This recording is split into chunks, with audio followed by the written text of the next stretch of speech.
So in another talk that I do, I say that we're, in IT operations, we're kind of data driven, and the old way of being data driven was do anything that alerts, right? So if it beeps, you silence it.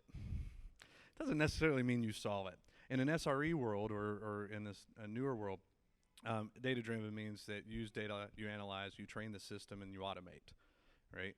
And that is if it beeps twice, you have to automate. And if it is the same beep, that just reinforces the prioritization for automating that particular thing. And this comes back to the toil that we're going to hear about here shortly. It's eliminating that toil, and it helps you prioritize that toil. I would not say that you need to do an entire postmortem unless you feel that there was something unique to that wouldn't be addressed with the response that you're already putting in place, unless you needed it to reinforce prioritizing that response. I wasn't stopping. I was legitimately clearing my throat. That's fine. I was done. Oh, okay, cool. That's all you. You just reacted. Yeah. I felt like I was hurting your feelings or something. Hi, folks. My name's Jorn. We kind of met a little bit earlier, and then I was quiet trying to keep some stuff in. This is not a vendor pitch. We're trying not to make it that way. It's a really short story, and my objective here is to talk about going from SysAdmin to SRE, creating capacity to make tomorrow better than today. In fact, if you go into the Google SRE books and the other SRE books, making tomorrow better than today is a mantra for you SREs. You SREs should be nodding your heads along with that. I also subtitled it Regifting Toil. That's actually bait. You shouldn't regift your toil. I want to make it absolutely positively go away. So a little bit of story time. In a company not far away, much like yours, probably very, very close, and probably this is you. It's you. You're probably in, some of you are devs, a lot of you are in operations, and you've got all this stuff going on, right? You've got tickets coming at you, you've got fires going on, you've got projects happening in your environment, emails, alarms, nobody can get a hold of you, you're busy, busy, busy, it's job security, but now all of your burnout is technically actually a declared illness. So you saw that earlier today that, yeah, we are actually getting sick from doing all of this. And you're waiting in queues, and you're waiting for everything. This is kind of core to my talk. And you can either be one of these stick figures. You're either putting things into queues, and you're waiting for somebody else. And we have scientific research that proves that putting stuff into queues is bad. Waiting for people causes mismatches and errors and things going back in. But worst of all, it causes psychological damage. I've been there. I'll open a ticket for something that's important, and it gets ignored for 2 or 3 days. And the message to me is, my company doesn't give a damn about that as much as I do. And I stopped caring about it because that's exactly the message that I got. Now, the person at the other end of the queue doesn't mean to do that. I've been in both places, usually at the same place at the same time. I'm now at 187 unread email messages from my own work, but people know why it's going on. You're also here. You're getting more and more and more interruptions, waiting for queues. Things are sitting inside of queues over and over again. Or it's this. It's the repetitive stuff. Things break. Somebody says, it's broken. And if you're in operations, you're dev, whatever, you're at the receiving end of tickets, you're, oh, this again. Oh, this again. Oh, this again. Same thing that's going on in your environment. We're all busy. It doesn't seem like things are getting any better. And this is the world that we live in. We're overloaded. We're waiting in ticket queues. Things are breaking over and over again. And everyone is busy. A lot of times we work in large organizations that seem to measure our value based upon how busy we are. I've worked in more of those companies than not. I'm so glad to get out of them, and there are companies who don't measure your worth that way. If you work at a company like that right now, get out. Come to events like this, network. You don't have to be treated that way. But what's happening is the executives are going, well, what the heck's going on? Right? We keep investing in things. We're buying all of the acronyms. We decoupled our apps. We sent people to DevOps days. We're doing all these things. What really happens most of the time that we've observed inside of our organization is that people are ignoring operations. Ops sort of gets ignored in the DevOps days, and you wind up with your executive who's mad that I've bought you all the acronyms and I bought you all the tools that you want. Why can't you get things together? Why can't you be more like these companies who are actually doing some of these really, really cool things? Target's doing very cool things from an operational standpoint. Standard Chartered Bank has a great story. Somebody was asking me for a success story earlier on today. And you're hearing about all these great companies. You're reading all of the really, really good books. In fact, I recommend the third one now that came out that's not just written by Googlers, but has some other people inside of it. And what's happening is people are talking about this magical unicorn called SRE. Right? Oh, I know what to do. It's SRE. Google's doing it. We should do it too. Everything will be magical. And so we come in and we've got SysAdmins. You're in this room. I've been one. I probably still am one. And we're going, I know what to do. I'll fix this. We've got a bunch of SysAdmins. And we can make this better. We're just going to make them at SREs. Right? So here's Jane. And we just tell her, you know what? You're an SRE. Remember, like I said earlier, hiring by resume, or like we'll just give everybody a new job title. It's a great way to get hired out of the company, right? So we'll just put her and we'll give her a new title because sysadmins, they've got all this problem, the stuff I was just talking about. They're overloaded, the constant firefighting, things are breaking, everybody is busy, and now that I've got SREs, it's the same damn thing, but I just changed their job titles. And what we're getting around to here is changing job titles or adding individual skills doesn't make sysadministrators SREs. You don't just become one. And I know who's an SRE in the room because there's some nodding out there in the audience, right? You just putting somebody in there and changing the way that she works doesn't just make it better. Like, oh, good, we'll put all these buzzwords in. I read some of the books, and now she's great, except that's still going on. So, that's no good. She's not an SRE. Changing her job title doesn't make that happen. So SRE, Site Reliability Engineer, is a rethinking of how operations work gets done. It is not just changing an operation down. If you're thinking about it, if you're skipping ahead in your brain in my slides, you're probably right. So because this is a 20-minute talk, we're shortening some things down. I'm taking some quotes from Stephen Thorne. He was over at Google, The Principles of SRE. There are 3 things that he boiled up to the top. This was at DOES in London about a year ago, right? Because DOES is coming up in a few weeks, isn't it? There's also one in Vegas, really good conference if you can get your company to spring for it. It costs a little bit more than this show, just a little bit more. But it's a really, really good conference. And here are some of the 3 things. The first thing is an SRE needs SLOs, service level objectives with consequences. And I'll be sharing some of these slide notes after we get done. So SLOs are different than SLAs. SLAs are contractual agreements. You've all seen them. And what an SLA is here's how awesome you're going to be, and you'll be penalized if you miss it. Remember, quality is job 1. Everybody gets that? Now go write code without any bugs and make sure the systems never go down. See, all we had to do was tell you, right? You on it? Good. No more bugs, no more outages. All done. We'll just tell you.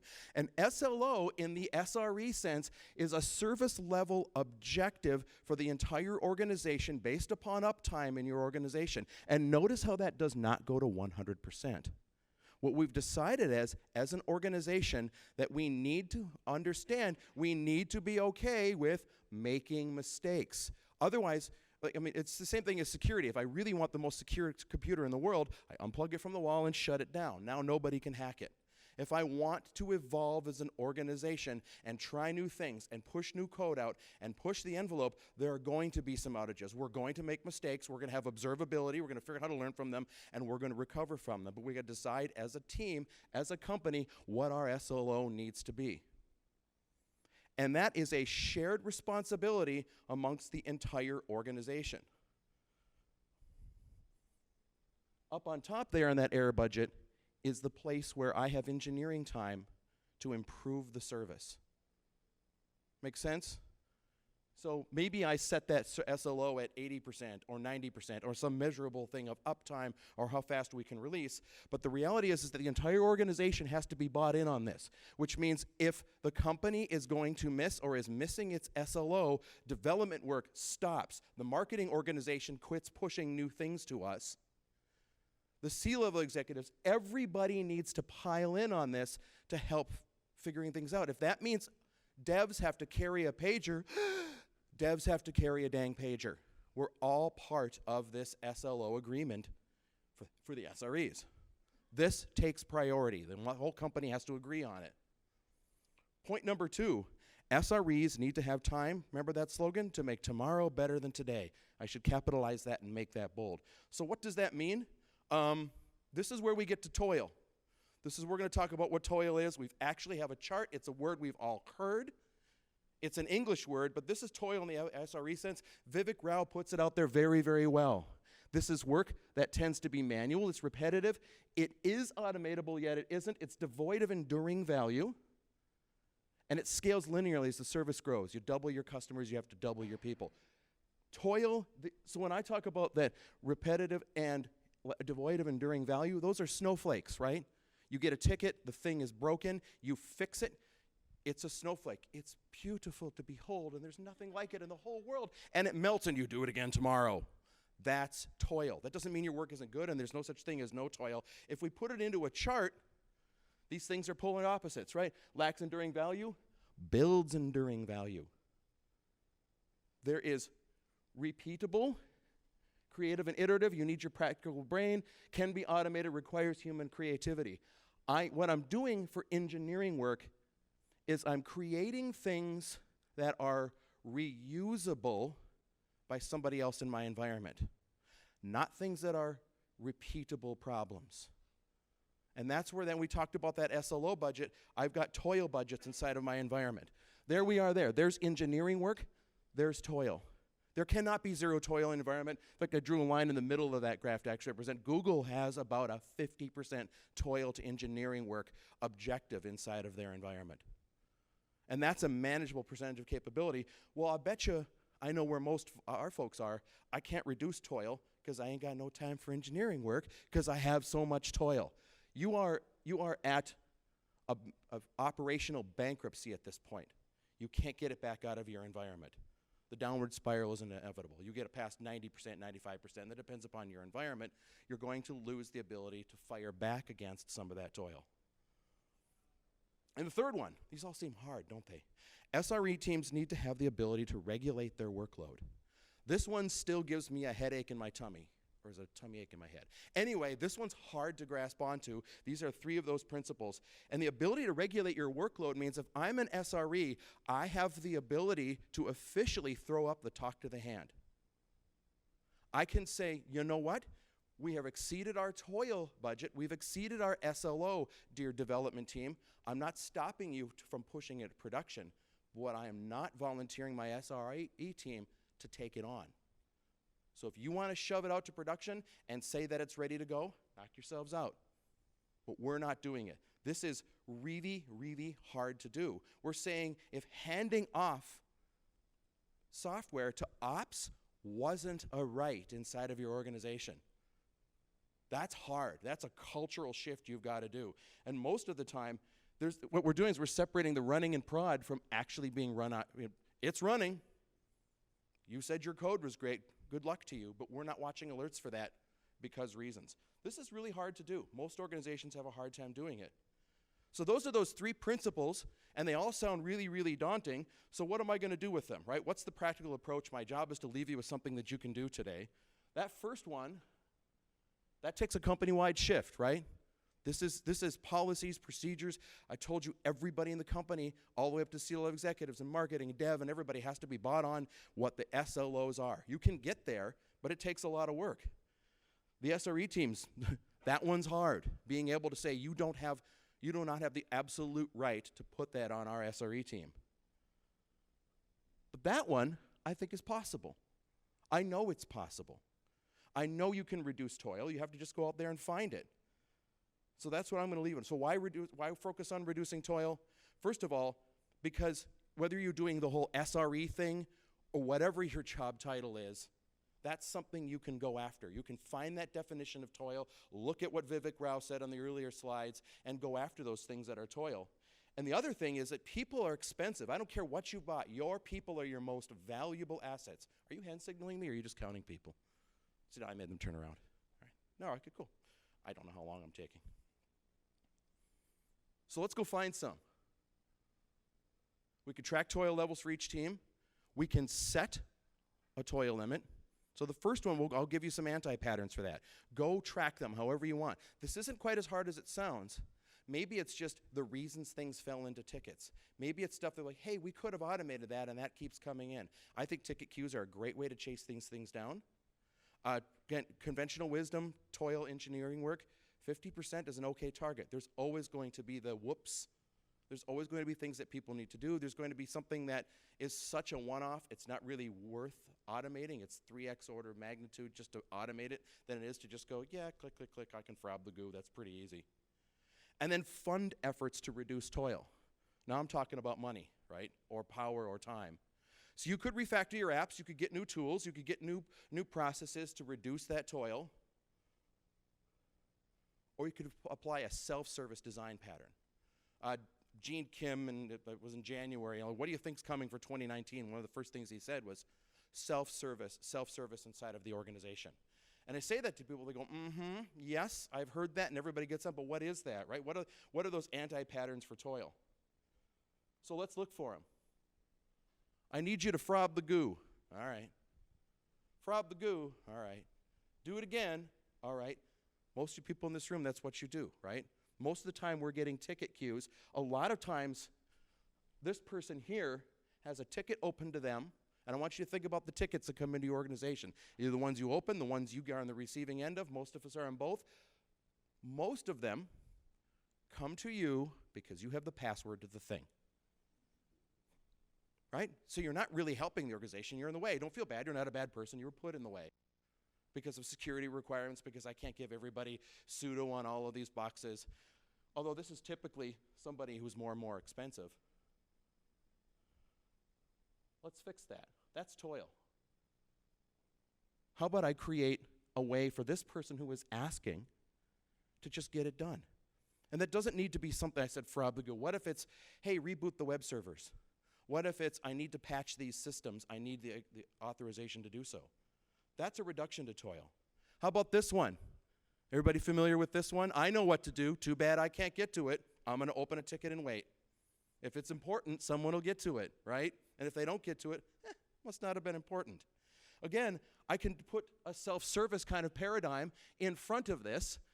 The people inside of that environment, the engineers who are doing it, just create some security boundaries for me, create self-service, put automation maybe in front of my automation so that the person who knows how to do it doesn't have to worry about having access to the underlying infrastructure. They can just solve a problem. Loss of toil. Or this one, right? You're on call, you get rolled out of bed, it's 3:30 in the morning, and you're like, something's wrong, I'm going to SSH into the box that's most likely got the answer to me. I log in and I fire up top, and there's 6 other people in my organization running top, right? We're all there wondering what to do with ourselves. And instead, and that's toil, right? You're getting a ticket and like, is it fixed yet? I was like, it takes me 25 minutes to diagnose it, and we're all piling into the same system running top. Pretty ridiculous. What I could do is write a procedure. Those things that happen to me when I roll out of bed at 3:30 in the morning and get the ticket and everybody else did, what are the things I do? I go tail the logs over here and do a TCP dump over there. I go look at these services. Maybe I go check something else. I write those automated procedures into something that I can use.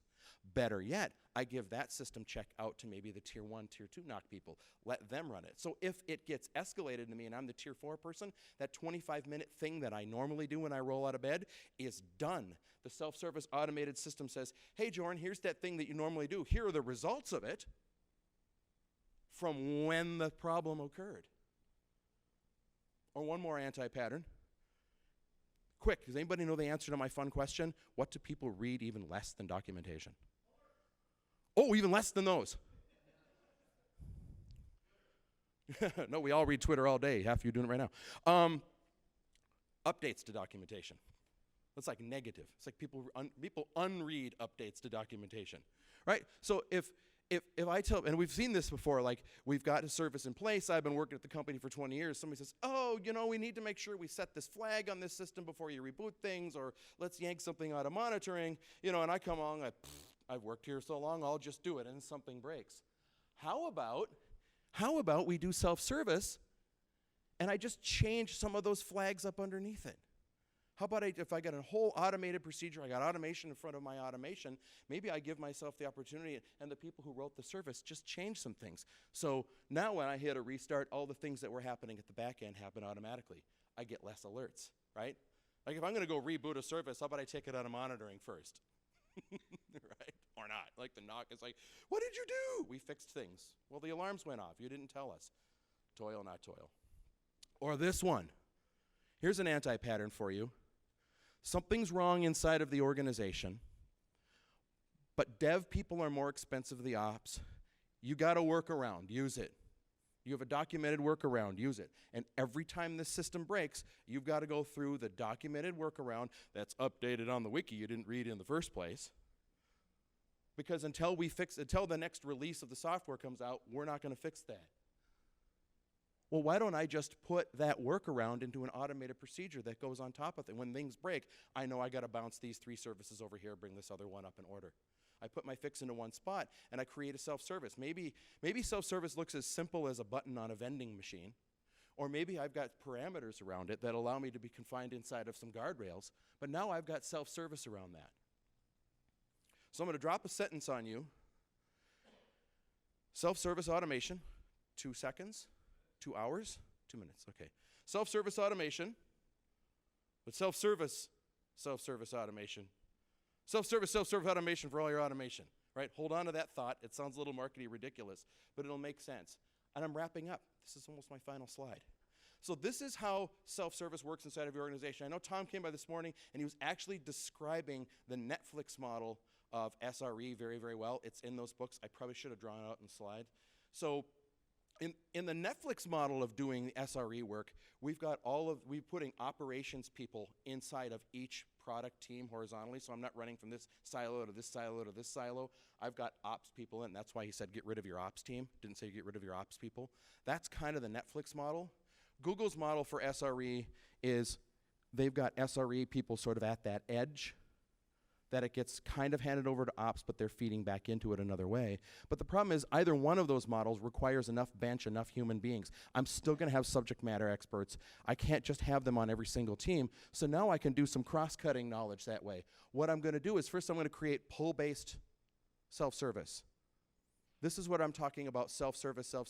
I don't just want to make buttons, because then these people creating this capacity are making specific buttons. I want to put secure guardrails around people that let them do what they want to do. Very much in the DevOps way, accept the tools and the languages that people want to use. Do not drop new rules on top of them. Let them use their tools. If I got people who are Ansible at Die, but then I've got somebody who's Terraform over here, and somebody else does Puppet and Chef for everything else, and Carl's got some hidden stuff in his bin directory that's going to go with him when he dies, that you can't have because that's why he's still got his job. Let these people do that, but let's collaborate that all in one place so that people can pull on those tools. Security happens here. Define those guardrails. Put your security at the self-service so that we know that people who are pulling on that self-service are bound in by security, by audits, but they make sure that we've got the guardrails around them and that we've got the logging and the error checking inside of that. And that's where you put your security and compliance back inside of that. Here's my summary slide. You can't just be an SRE by putting an SRE on it. The 3 rules: you need to have SLOs, you need to be here to make tomorrow better than today by reducing toil, and you need the ability to regulate your workload. Set your budget limits, chase after. This is the place where I think you could chase after. Automate some of those things, put automation in front of your automation. Let people have self-service to updating servers, patching them, putting new applications out there very, very easily. So we're not just taking tickets because someone has the password to something. All you are is a bouncer at the bar. Most people are getting in. You're just checking IDs. If the answer is always yes, why are we always asking? Then apply a self-service model. Good? Makes sense? How'd I do? 1 minute over? You're fine. Excellent. Questions? Comments? Thumbs up, thumbs down? Oh, I thumbs up. Questions, comments? Does that make sense? Are you raising your hand or are you stretching? Hit me. Are you loud or you need a mic? Yeah, Awesome. get on the recording. So it's kind of a comment. I think a lot of what you spoke about is kind of some very much things that me and myself, our team deals with all the time, and it especially comes around to like the toil type of situations. And for us, our biggest drive has been, your 6th block over there around self-service has been kind of like excellent and help us pushing work away from ourselves. So much that we even do self-service for our own team, where like before, like we all have the expertise to deploy things within our team, but like why don't we take the things that we're practicing for our customers and roll it back to ourselves, which has been super helpful for like configuration updates. And like what stood out for me the most was like you said, like a pool type like method, and that's kind of like how we do our configurations. You just open up a PR, and when it's done, all the automation takes care of the deploy. So And you said something real key there in your experience where there's two things that happen. You take all of that automation for automation because you got it together in your team and you flattened out and democratized your tool base and your subject matter expertise in your team. But that you did the next thing, which was the most valuable, is you took that and you made it so people outside of your team had access to your smarts. Oh, yeah, And it's not just other engineering teams. It could be accounting. Like we've got this report that we run once a month and I open a ticket for it.